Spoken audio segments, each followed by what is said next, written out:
এবং এতক্ষণ পর্যন্ত মাইক বেড়েছি, আমরা মানুষের সামনে কতগুলো কথা তুলে দরকার ছিল।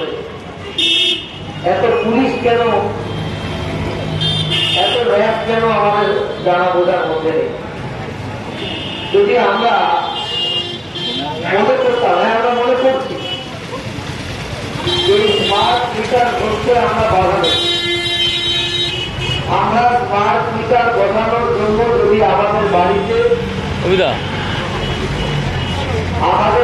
যদি বেসরকারি সংস্থা এখনই যাবে তাহলে আমরা স্মার্ট মিটার বসতে বাধা দেব।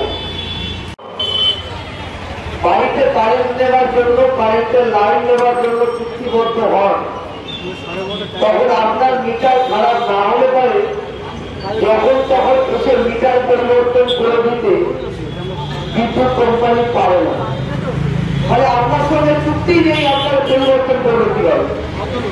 ফলে আপনার বাড়িতে স্মার্ট মিটার বসাতে গেলে আপনি আটকে দিচ্ছেন।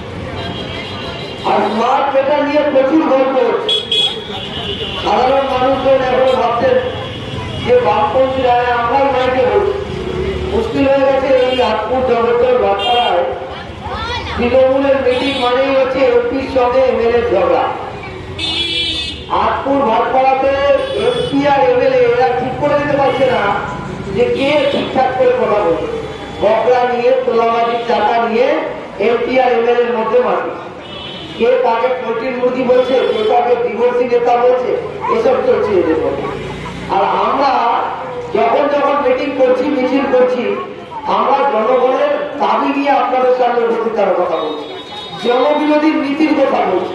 এই যে স্মার্ট মিটার, আমাদের এমপি সাহেবকে চিনে বলুন, আমাদের এমপি সাহেব তো দিল্লিতে এমপি, এমএলএ সাহেব বলুন যে স্মার্ট মিটারকে ঠেকানোর জন্য রাজ্য সরকার কি ব্যবস্থা গ্রহণ করছে।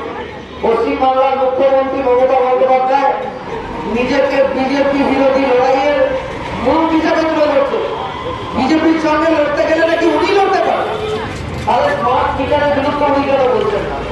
আবার একজন বলছিল যে স্মার্ট মিটার বলতে ক্ষতি কি? ঠিকই তো, হাতের ঘড়িটা পড়ে আছে স্মার্ট, হাতের মোবাইলটা স্মার্ট, বাড়িতে টিভি দেখছেন স্মার্ট। আমরা এই স্মার্ট মিটার বেসরকারিকরণ, স্মার্ট মিটার যে চালু করার চেষ্টা হচ্ছে আমাদের রাজ্যে, তার বিরুদ্ধে বলবার জন্য এসেছি যে আমরা স্মার্ট মিটার মানছি। এই স্মার্ট মিটার চালু হলে পরে সাধারণ মানুষের বিদ্যুৎ ব্যবহার করবার অধিকার, সেই অধিকার লঙ্ঘিত হবে, কেড়ে নেওয়া হচ্ছে সাধারণ মানুষের বিদ্যুৎ ব্যবহার করার। আমরা এটা বলতে এসেছি যে স্মার্ট মিটার ব্যবহার করার ক্ষেত্রে সমস্ত রকম বিরোধিতা আমরা করব, সাধারণ মানুষকে সঙ্গে মিটার, যেখানে স্মার্ট মিটার চালু হলে পরে সাধারণ মধ্যবিত্ত, নিম্নবিত্ত, এমনকি উচ্চবিত্ত মানুষ, তাদেরও সমস্যা হবে এই স্মার্ট মিটার ব্যবহার হলে। এবং বিদ্যুৎকে সম্পূর্ণভাবে বেসরকারিকরণ করে দেওয়া হচ্ছে, আদানি আম্বানিদের হাতে বিদ্যুতের তুলে দেওয়া হচ্ছে বিদ্যুৎ ক্ষেত্রে। তার বিরুদ্ধে লড়াই, সেখানে এত কি বুঝতে পারে।